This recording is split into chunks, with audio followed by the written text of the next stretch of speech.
Farming, chapter number 4 agriculture geography. चलिए, सबसे पहला कंसेप्ट आपकी बुक में दिया हुआ है एग्रीकल्चर क्या है। एग्रीकल्चर एक साइंस, एक टेक्नोलॉजिकल तरीका है जिसके माध्यम से आप किसी भी फसल को उगाते हैं, उसको हमने एग्रीकल्चर का यहाँ पर नाम दिया है।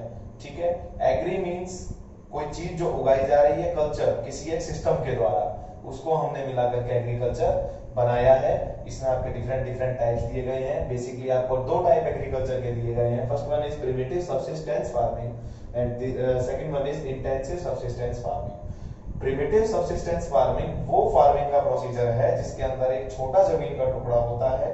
उस छोटे जमीन के टुकड़े के ऊपर कोई भी किसान काम करता है अपने घर परिवार के लोगों को साथ में लेकर, और छोटे लेवल पर खेती करता है। इस तरह का ही एक एग्जांपल आपकी बुक में दिया हुआ है। This one is jhuming.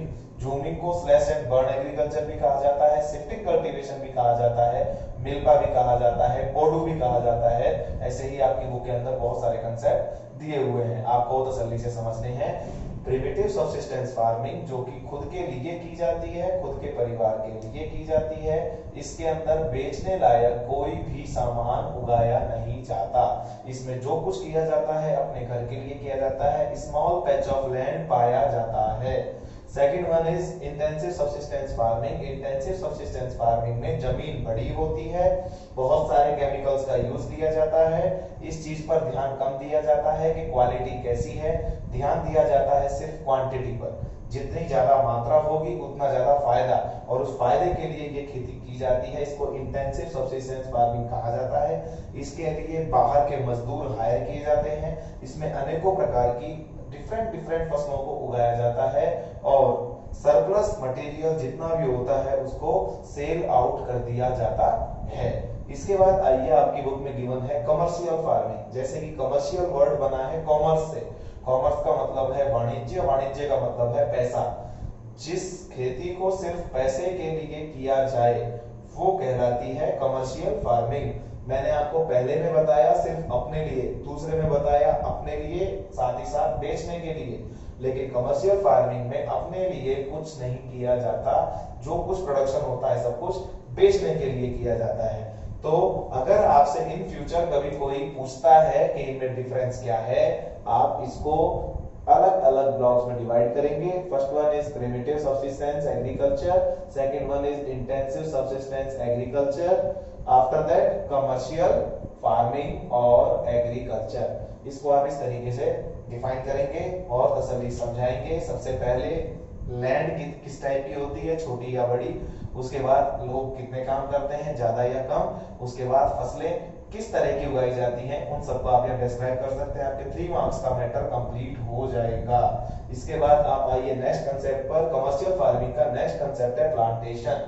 Plantation, इसमें साफ शब्दों में आपको दिखाई दे रहा है प्लांट, प्लांट वर्ड से प्लांटेशन वर्ड बना है, मतलब किसी पौधे को लगाना और उससे लगातार फसलें लेते जाना।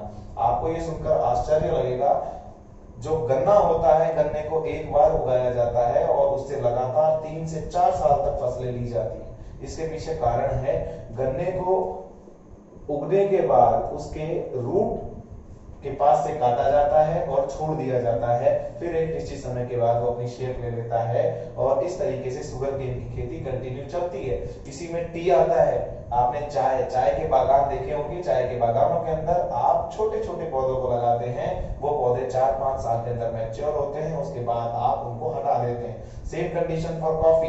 कहने का मतलब है प्लांटेशन भी खेती का ही पैटर्न है, लेकिन एक सिस्टमैटिक तरीका जिसमें कुछ प्लांट्स की मदद से डिफरेंट डिफरेंट प्रोडक्ट्स को जनरेट किया जाता है। इसके एग्जांपल मैंने आपके सामने अभी दिए, शुगर केन, टी, कॉफी, ये कुछ इसके अच्छे और खास एग्जांपल हैं। इसके बाद आप आइए क्रॉपिंग पैटर्न इन इंडिया। किसी भी चीज को करने का एक निश्चित समय होता है। आपके यहाँ पर खेती का भी एक निश्चित समय है। 3 तरीके से इंडिया में खेती के समय को बांटा गया है।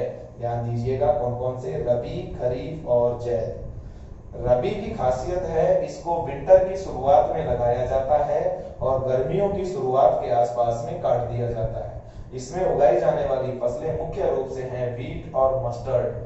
वीट गेहूं और मस्टर्ड सरसों, ज्यादातर इसके अंदर इस तरह की फसलों को उगाया जाता है।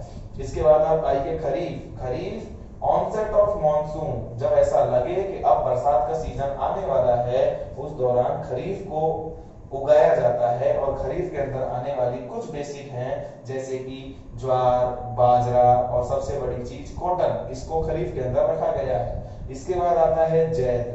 जैद एक निश्चित समय है जिसके अंतर्गत रबी और खरीफ के बीच का समय लिया जाता है और उसके अंतर्गत जैद क्रॉप्स उगाई जाती हैं। इसमें आने वाले हैं जितने भी प्रकार के आपके मेलन हैं, just like musk melon, watermelon, cucumber, ककड़ी, खीरा, जो भी कुछ उगता है वो इस समय के दौरान उगाया जाता है।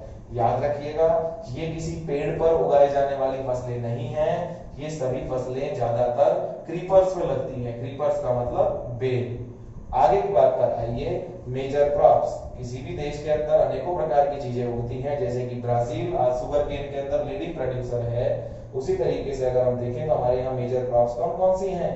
मेजर क्रॉप्स के अंदर हमारे यहाँ पर उन फसलों को रखा गया है जिनको हम ज्यादा यूज में लेते हैं। एग्जाम्पल के तौर पर राइस, एग्जाम्पल के तौर पर व्हीट, एग्जाम्पल के तौर पर ग्राम, मस्टर्ड। ये ऐसी फसलें जो अलग अलग टेम्परेचर वेरिएशंस, अलग अलग क्रॉपिंग पैटर्न्स के अंदर हमारे यहाँ जनरेट होती हैं और हमें फायदा पहुंचाती हैं। इसके बाद आइए मिलेट्स। ये कुछ ऐसी फसलें होती हैं जिनकी न्यूट्रिशनल वैल्यू बहुत ज्यादा होती है, इसमें न्यूट्रिशन बहुत ज्यादा होता है। इनकी जो मेन फसल है, जो इससे ग्रेन जनरेट होता है, उसको भी लिया जाता है और जो इसका रफेज बचता है, जो इसका भूसा बचता है, उसको जानवरों को खिलाने के लिए यूज में लिया जाता है। बहुत ही बड़ी बात है ये, आपकी भी जरूरत पूरी हो रही है, साथ ही साथ आपके मवेशी, आपके जानवर जिनको आप अपने पास में पाल रहे हैं, उनकी भी जरूरत पूरी हो रही है। तो ये आपके लिए बहुत वैल्यू रखने वाली फसलें होती हैं। इनको एक स्पेशल कैटेगरी दी गई है, दिस वन इज मिलेट्स। नया concept, food crops other than grains. बहुत सारी ऐसी फसलें जो ग्रेन्स के अलावा भी उगाई जाती हैं, उनको भी यहाँ पर कंसीडर किया गया है। जरूरी है क्योंकि हमारे देश के अनेकों उद्योग इन फसलों पर ही डिपेंड करते हैं। इसमें आपके पास मुख्य रूप से sugarcane for sugar industry, आप सभी को पता है। ऑयल सीड्स के अंदर आपके पास में अगर बेसिकली देखें तो आपके पास मस्टर्ड है, सेसमम है और भी अनेकों प्रकार की सीड्स को आप यूज में लेते हैं, जिसके मदद से आपके पास तेल प्रोड्यूस होता है घर में खाना बनाने के लिए, साथ ही साथ आपकी डिफरेंट केमिकल फैक्ट्रीज में भेजने के लिए। इसके बाद आता है टी। सभी को पता है चाय, हमारी सुबह चाय के साथ ही शुरू होती है और बहुत सारे लोग तो इसके बहुत दीवाने होते हैं। इंडिया की एक विशेष खासियत है कि चाय के बिना कुछ शुरू नहीं होता, लेकिन चाय और कॉफी के बीच का एक बहुत बड़ा फर्क मैं आपको बता देता हूँ।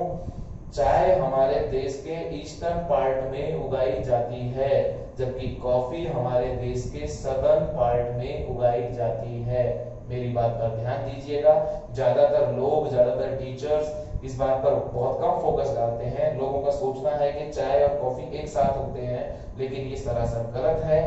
टी हमारे देश के eastern states just like Assam, Meghalaya, इन सभी में पाई जाती है, जबकि कॉफी हमारे देश के कुछ ऐसे हिस्से कर्नाटक, तमिलनाडु, इनमें पाई जाती है। तो आप खुद देख सकते हैं डायरेक्शन में बहुत फर्क है। इसके बाद आप आइए नए कंसेप्ट पे, this one is horticulture. Different type के फ्रूट्स और वेजिटेबल्स की खेती को जब किया जाता है तो वही कंसेप्ट हॉर्टिकल्चर कहलाता है। बात पर ध्यान दीजिएगा। डिफरेंट टाइप के फ्रूट्स और वेजिटेबल्स को उगाने के लिए जो तरीका अपनाया गया है, जिस तरीके से उन सबको जनरेट किया जाता है, वो हॉर्टिकल्चर कहलाता है। इसके बाद आइए non food crops. Non food crops जिनको आप खा नहीं सकते, आपके जीवन में उनका महत्व बहुत है, लेकिन उनको आप अपने जीवन के साथ ज्यादा महत्व सिर्फ और सिर्फ इंडस्ट्रीज में दे सकते हैं, ना कि खान पान में। तो इसमें पहला आता है रबर। आपकी लाइफ का एक अभूतपूर्व हिस्सा है। रबर की अगर हम बात करें तो रबर बहुत इंपॉर्टेंस रखने वाली एक फसल है। आपके व्हीकल्स के टायर, आपकी जरूरत के जितने भी सामान, आपके कॉस्मेटिक आइटम्स के अंदर और भी कई चीजों के अंदर रबर अपनी जगह बना चुका है। घर की विशेष चीजों में भी रबर पाया जाता है। तो रबर आपकी लाइफ का एक बड़ा हिस्सा है और हमारे यहाँ पर इंडस्ट्रीज को जनरेट करने में, बढ़ाने में एक बड़ा योगदान देने वाला एक प्रोडक्ट है। इसके बाद आइए फाइबर क्रॉप्स। फाइबर क्रॉप्स के अंदर आपके पास विशेष रूप से बड़ी फसलों को रखा गया है। पहली फसल आती है कॉटन, आप सभी को पता है काली मिट्टी में महाराष्ट्र में इसको ज्यादातर उगाया जाता है। इसके अलावा कॉटन के बाद आपके पास आता है जूट। जूट को गोल्डन फाइबर भी कहा जाता है। इसके दो बड़े कारण हैं। गोल्डन फाइबर कहने के पीछे बड़ा कारण, जूट महंगा बहुत होता है। इसके अलावा जूट खर्चीला बहुत ज्यादा है और भारत के अंदर सिर्फ एक ही राज्य में पाया जाता है और वो है वेस्ट बंगाल। बात को ध्यान दीजिएगा, जूट भारत के विशेष रूप से एक ही राज्य में पाया जाता है, वो है वेस्ट बंगाल। इसके अलावा फाइबर क्रॉप्स के अगर हम देखें तो बहुत सारी हमने और भी कुछ चीजों का हमने यूज लेना शुरू किया है, लेकिन मेजर फाइबर क्रॉप्स में आपके यहाँ कॉटन और जूट को ही रखा गया है। इसके बाद आइए टेक्नोलॉजिकल एंड इंस्टीट्यूशनल रिफॉर्म्स।